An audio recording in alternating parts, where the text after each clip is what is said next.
Hello everyone, welcome to my channel. I'm your host Tony Coleman. Today I want to show you how easy it is to clear your browsing history, your cached files, and your cookies out of the Chrome browser on the Android device. So, as you can see on my phone here, I've already got Chrome open. What you want to do is just click on the three dots there in the top right hand corner of the screen.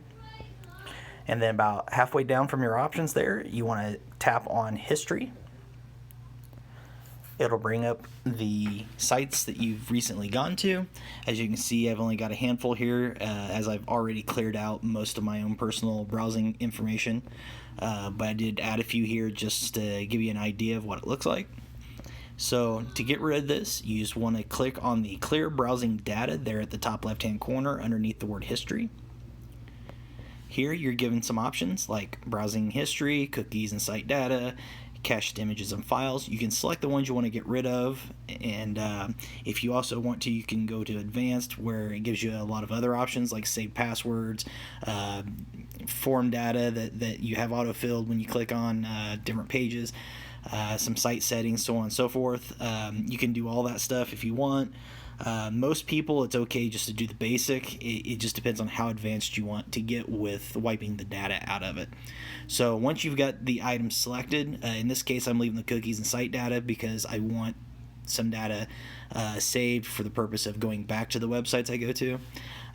So from here I just hit the clear data button that's in the bottom right hand corner.